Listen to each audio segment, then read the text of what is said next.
YS Sharmila Andhra Pradesh Congress committee అధ్యక్షురాలుగా బాధ్యతలు చేపట్టారు. తన తండ్రి వైఎస్ని ముఖ్యమంత్రిని చేసిన పార్టీలో ఆమె ముందు చాలా సవాళ్లే కనిపిస్తున్నాయి. ముఖ్యంగా అన్నా జగన్తో పొలిటికల్ యుద్ధం మొదలు పెట్టాలి.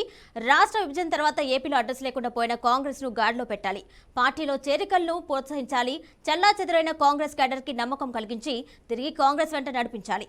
ఇవన్నీ ఆషామాషి టాస్క్లేం కాదు. అందుకే ఇద్దరు గాడ్ ఫాదర్స్ డైరెక్షన్లోనే ఆమె పనిచేయడానికి ఫిక్స్ అయ్యారు. ఎవరా గాడ్ ఫాదర్స్ అంటారా? Let's watch the story.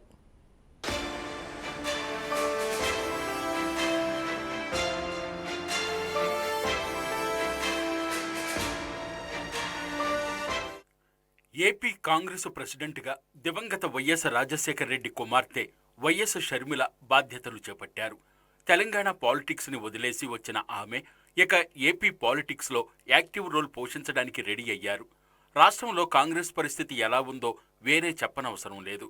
రాజధాని లేకుండా రాష్ట్రాన్ని విభజించిన కాంగ్రెస్పై ఏపీ ప్రజలు ఎంత ఆగ్రహంతో ఉన్నారో గత 2 ఎన్నికల్లో నిరూపితమైంది. దాంతో పార్టీలో లీడర్లంతా పక్క పార్టీల్లో చేరిపోయారు. కాంగ్రెస్ కేడర్ కూడా చెల్లాచెదురైంది. ఆ క్రమంలో ఎన్నికల్లో పోటీ చేయాలంటే కాంగ్రెస్కు బలమైన అభ్యర్థులే కరువైన పరిస్థితి ఏర్పడింది.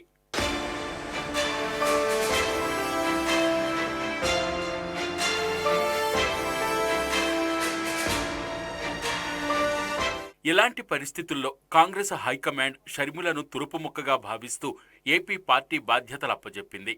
ఆమె పీసీసీ ప్రెసిడెంట్గా బాధ్యతలు చేపట్టగానే యాక్షన్ ప్లాన్ మొదలెట్టేశారు. పార్టీ ప్రెసిడెంట్గా తన తొలి ప్రసంగంలోనే వైసీపీ ప్రభుత్వంతో పాటు టీడీపీపై విమర్శల వర్షం కురిపించారు. 2 పార్టీలు కలిసి రాష్ట్రాన్ని అప్పులో ఊపిలో కూరుకుపోయేలా చేశాయని, రాష్ట్ర పరిస్థితి చక్కబడాలంటే కాంగ్రెస్తోనే సాధ్యమని పీసీసీ అధ్యక్షురాలు పేర్కొన్నారు. మన రాష్ట్రం ఏర్పడే నాటికి మన రాష్ట్రానికి ఉన్న అప్పులు 1,00,000 కోట్లు. చంద్రబాబు గారు ముఖ్యమంత్రి అయిన 5 సంవత్సరాలకి ఆయన చేసిన అప్పులు 2,00,000 కోట్లు. ఆ తర్వాత వైసీపీ ముఖ్యమంత్రి జగన్ రెడ్డి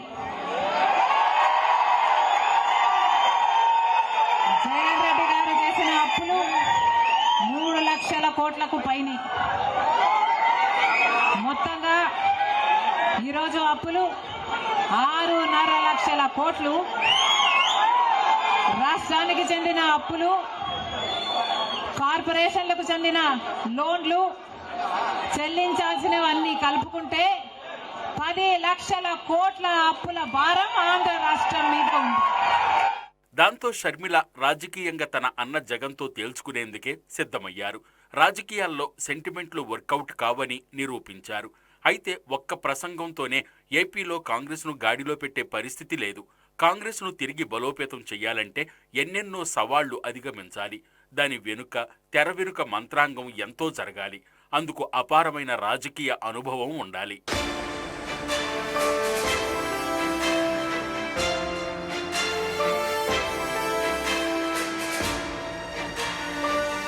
అయితే షర్మిలకు అంత రాజకీయ అనుభవం లేదనే చెప్పాలి. తన తండ్రి వైఎస్ హయాంలో ఆమె ఎప్పుడూ పొలిటికల్ స్క్రీన్పై కనిపించలేదు. 2014 ఎన్నికల ముందు అన్న జగన్ అరెస్ట్ అయినప్పుడు జనంలోకి వచ్చి సుదీర్ఘ పాదయాత్ర చేసి ఫోకస్ అయ్యారు. జగనన్న వదిలిన బాణాన్నంటూ జనంలో తిరిగి వైసీపీ మైలేజ్ పెంచినప్పటికీ ఆ జగనన్న ఆమెకు ఎన్నికల్లో పోటీ చేసే అవకాశం ఇవ్వలేదు. దాంతో ఆమె తెలంగాణ వెళ్లిపోయి పార్టీ పెట్టుకుని హడావుడి చేసినప్పటికీ అక్కడ కూడా ఎలక్షన్స్లో నిలబడలేదు. ఇక ఇప్పుడు ఏపీ కాంగ్రెస్ బాధ్యతలు భుజానికెత్తుకున్నారు. రాహుల్ గాంధీని ప్రధానిగా చూడాలన్నది తన తండ్రి కలని, దాన్ని నిజం చేయడానికి కృషి చేస్తానంటున్నారు. రాజశేఖర రెడ్డి గారి చివరి కోరిక రాహుల్ గాంధీ గారు ప్రధానమంత్రి కావాలి అని.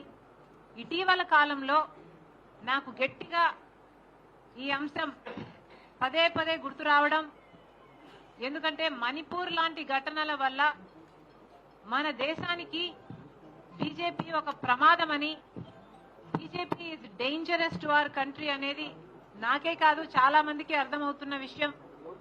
కనుక రాజశేఖర రెడ్డి గారు ఎప్పుడో చెప్పిన మాట 14 సంవత్సరాల కింద రాజశేఖర రెడ్డి గారు రాహుల్ గాంధీ గారు ప్రధానమంత్రి కావాలి అని కోరారు. ఆ మాట ఈ రోజుటికి ఎంత వాస్తవం అవుతే ఎంత బాగుంటుంది అని ఈ రోజుటికి కూడా నాతో పాటు ఎంతో మంది భావిస్తున్నారు. ఎందుకంటే only the Congress party is the largest secular party of this country. BJP party లాంటి రైటిస్ట్ పార్టీలు అధికారంలో ఉంటే మణిపూర్ లాంటి ఘటనలే జరుగుతాయి.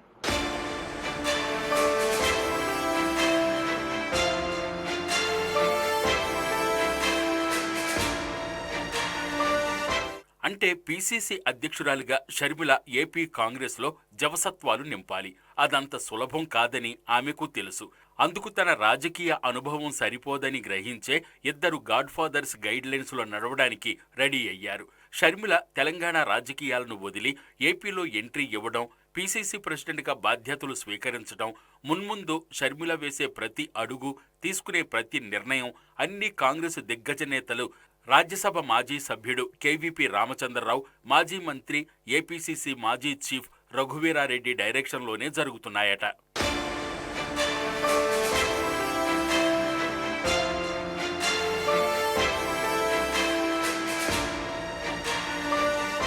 కేవీపీ రఘువీరాలిద్దరూ వైఎస్ రాజశేఖర రెడ్డికి ఎంత ఆప్తులో వేరే చెప్పనవసరం లేదు. వైఎస్ ఆత్మగా కేవీపీకి పేరుంది. వైఎస్ 2 సార్లు సీఎం అవడం వెనుక కేవీపీ సలహాలు కూడా పనిచేశాయన్నది బహిరంగ రహస్యమే. ఇక రఘువీర వైఎస్కి నమ్మిన బంటు. తనకు రాజకీయ జీవితం ఇచ్చిన కాంగ్రెస్ అధిష్టానానికి వీర విధేయుడిగా కొనసాగారు. ఆయన బాటలోనే ఏపీలో కాంగ్రెస్ పరిస్థితి అధ్వానంగా తయారైన కేవీపీ రఘువీరాలు ఆ పార్టీతోనే ఉండిపోయారు.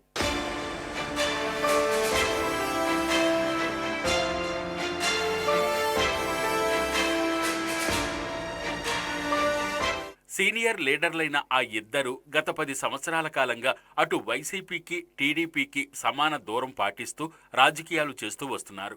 కాంగ్రెస్తో విభేదించి వైసీపీ పెట్టుకున్న వైఎస్ జగన్ను దూరం పెడుతూనే ఉన్నారు. కేవీపీకి ఉత్తరాంధ్ర, కోస్తాంధ్ర కాంగ్రెస్పై మంచి పట్టుంది. రఘువీరాకు రాయలసీమ రాజకీయాల్లో మంచి అనుభవం ఉంది.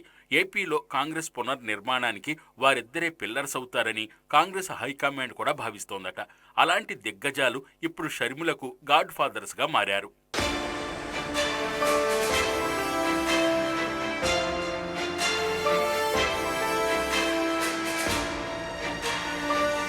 షర్మిల కూడా ఏపీ కాంగ్రెస్లో వారిద్దరిని తప్ప ఎవరిని నమ్మే పరిస్థితి లేదు.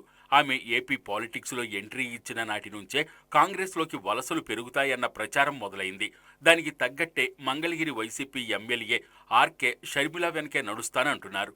వైసీపీలో జరుగుతున్న మార్పులు చేర్పుల తతంగంతో ఇంకా ఆర్కే లాంటి పలువురు నేతలు కాంగ్రెస్తో టచ్లోకి వెళుతున్నారంటున్నారు.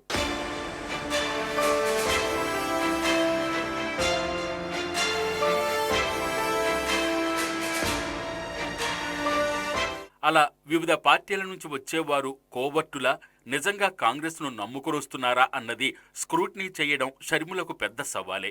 అలాగే రానున్న ఎన్నికల్లో కాంగ్రెస్ అభ్యర్థులను ఎంపిక చేయటం కూడా అతిపెద్ద టాస్కే. ఉమ్మడి రాష్ట్రంలో మంత్రిగా పనిచేసిన రఘువీరాకి రాష్ట్ర రాజకీయాలపై పూర్తి అవగాహన ఉంది.